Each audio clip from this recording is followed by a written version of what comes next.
Kronologi sopir truk serempet Porsche hingga dimaafkan pemiliknya, perkataan teman buat iba.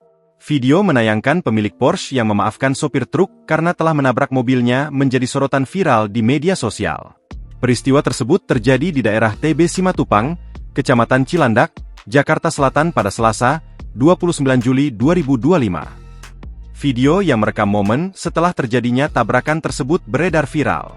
Dalam video yang beredar, pemilik Porsche terlihat berjabat tangan dengan sopir truk yang menangis ketakutan.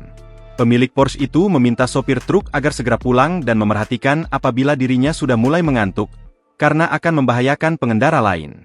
Insiden ini berawal ketika ada perbaikan jalan tol di sisi kanan jalan yang memicu kemacetan.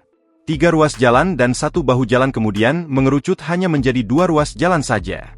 Otomatis bahu jalan terpakai karena arus kendaraan yang sangat padat, ujar Alvino, Selasa, 5 Agustus 2025, dikutip dari Kompas.com.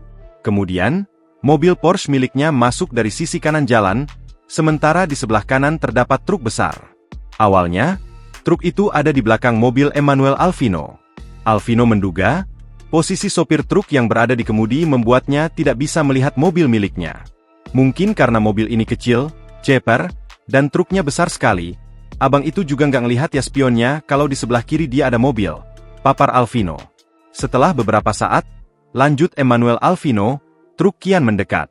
Ia pun mengklakson truk. Namun, truk tersebut tetap melaju, karena kemungkinan Porsche berada dalam posisi blind spot. Pada saat itu, Emmanuel Alvino mengaku bisa melihat ban truk yang lebih tinggi dari mobilnya menempel dan berputar menggilasnya hingga mobilnya agak terangkat. Dia pun kembali mengklakson truk dengan marah-marah, tetapi truk nampak ingin kabur. Saya bisa melihat dia mau jalan pelan terus cepat lagi, seperti gaya-gaya takut, mau kabur, tapi dia tahu kalau dikejar mobil itu pasti kekejar, tutur dia. Akhirnya, truk tersebut memutuskan berhenti di sisi kiri dan kedua pihak melakukan perdebatan selama 1 jam. Alvino menjelaskan, setelah peristiwa tabrakan tersebut, ada sebuah truk yang adalah rekan dari penabrak turut berhenti. Saat itu, Emmanuel Alvino meminta sopir truk untuk menyerahkan nomor atasannya, tetapi mereka menolaknya. Saya bilang, truk ini adalah truk corporate, kamu bekerja di bawah perusahaan. Apabila terjadi apapun dengan truk ini, yang harus berurusan adalah perusahaan kamu, terang Alvino. Kedua sopir truk itu menolak dan menawarkan untuk menghubungi supervisor saja. Setelah beberapa saat, sopir truk itu menyerahkan SIM dan STNK sebagai jaminan karena terus merasa ditekan. Pada saat itu, Vino mengatakan, teman penabrak menitipkan pesan yang membuatnya merasa iba dan terenyuh. Pak, tapi ingat ya Pak, kalau misal seandainya mobil Bapak diganti oleh bos saya kan mengenal sekali karakter bos, kata Emmanuel Alvino menirukan teman sopir truk. Tolong ya Pak, saya titip teman saya untuk dicarikan pekerjaan. Karena teman saya ini sudah tidak bekerja selama 6 bulan. Saya jadi saksi kalau anak istrinya cuma makan nasi pakai garam, sambung dia.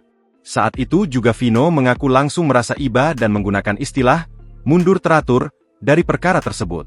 Dia pun meminta stafnya untuk mengembalikan STNK dan SIM sopir truk. Saya berpesan jangan mengantuk. Langsung saya dipeluk sama 2 sopir itu, nangis sambil mengucap makasih Pak, tutur dia. Kita, memaafkan, lebih karena drivernya berani jujur berani dan pasrah, kan itu yang kita inginkan, lanjutnya. Download Tribun X sekarang. Menghadirkan lokal menjadi Indonesia.